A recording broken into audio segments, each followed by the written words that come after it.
آج تک جو ہم نے باتیں سنی ہیں، لوگ کہتے ہیں کہ اب اعتماد جو ہے وہ بحال ہو رہا ہے اور روپے کی قدر میں استحکام آ رہا ہے، لیکن اچانک سے اسٹاک مارکیٹ گرا اور پھر آج 3 دن کے بعد کچھ نہ کچھ مطلب ایک پازیٹیوٹی نظر آئی، لیکن یہ کچھ تاثر ایسے بھی دیے جا رہے ہیں کہ یہ سب آرٹیفیشل ہے اور ہاتھ سے کیے جا رہے ہیں تاکہ اعتماد بحال ہو سکے صنعت کاروں کا اور سرمایہ کاروں کا۔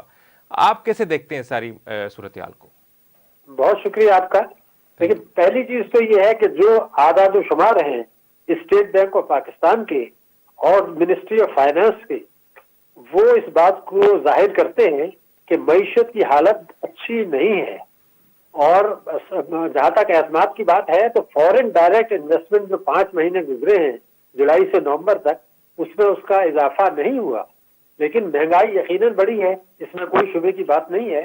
ہماری معیشت کی شرح نمو ہدف سے بہت کم ہے، اور ریمیٹنسز اگر آپ دیکھیں تو جولائی سے اب تک تقریباً 1.3 ارب ڈالر گر چکی ہے۔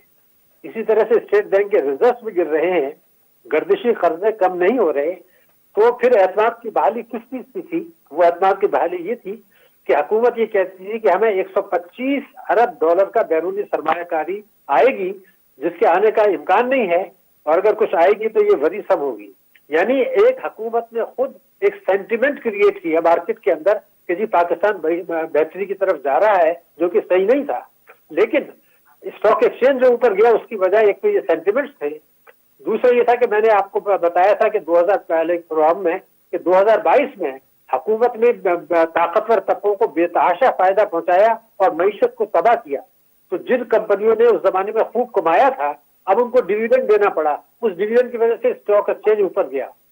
دوسرا یہ کہ حکومت نے یہ غلط رائے تھی حکومت کی، وزیر اعظم کی، کہ اسٹاک ایکسچینج کی بہتری معیشت کی بہتری کا ثبوت ہے، یہ وزیر اعظم نے کہا تھا، یہ بات غلط ہے۔ اسی لیے جو اوپر گیا تھا اس کی کوئی توجہ نہیں تھی، اور ہم نے دیکھا کہ حکومت نے اس سے جو ادارے ہیں، مالیاتی ادارے، ان پر دباؤ ڈالا کہ وہ پرچیزنگ کریں، تو ڈیمانڈ بڑھ گئی۔ تو میں نے پہلے بھی کہا تھا کہ یہ لیکن ڈاکٹر صاحب